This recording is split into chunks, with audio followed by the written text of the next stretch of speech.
Hi అండి, అందరికీ నమస్కారం. మరి ఆంధ్రప్రదేశ్ హాయ్ అండి అందరికీ నమస్కారం. మరి ఆంధ్రప్రదేశ్ ప్రభుత్వం అయితే ఒక గుడ్ న్యూస్ చెప్పింది. అది ఎవరెవరికంటే మహిళలకు. మరి ఆంధ్రప్రదేశ్ మహిళలకైతే ఒక గుడ్ న్యూస్ అండి.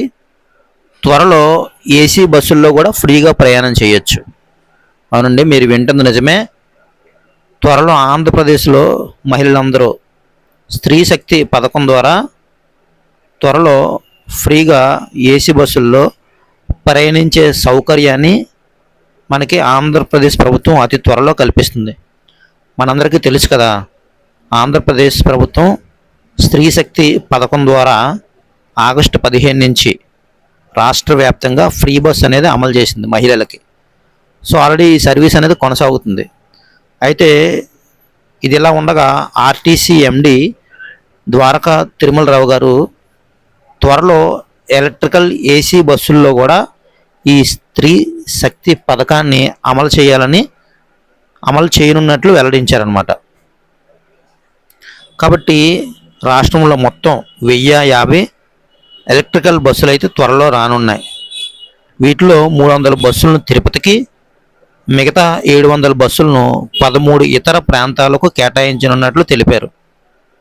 ఈ సర్వీసులు ప్రారంభమయ్యాక సిటీ నుంచి పల్లెల వరకు మహిళలు ఈ ఎలక్ట్రికల్ ఏసీ బస్సుల్లో ఉచితంగా ప్రయాణించే అవకాశం ఉంటుంది. అంతేకాదండి, ఎప్పుడైతే ఈ స్త్రీ శక్తి పథకం పెట్టారో దాని కారణంగా ఈ బస్సుల్లో ప్రయాణించే స్త్రీల సంఖ్య అయితే గణనీయంగా పెరిగిందనమాట.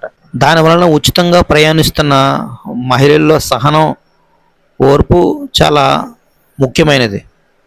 సో అందుకోసం ఏంటంటే గవర్నమెంటు ఈ ప్రయాణికుల సంఖ్య ఇంకా పెరుగుతున్న నేపథ్యంలో మొత్తం ఈ ఫ్రీ బస్సు సౌకర్యాన్ని ఇంకా సులువుగా చేయడానికి, అదేవిధంగా నాణ్యతను పెంచడానికి కూడా చూస్తున్నారనమాట.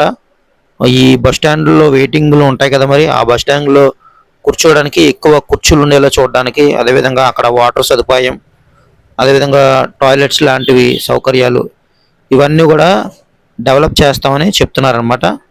కాబట్టి త్వరలో ఈ ఎలక్ట్రికల్ ఏసీ బస్సులు వస్తే మరి రాష్ట్రం అంతటా ఫ్రీగా తిరగచ్చు. కాబట్టి మరి ఇది మహిళలకు గుడ్ న్యూస్ అనే చెప్పచ్చు.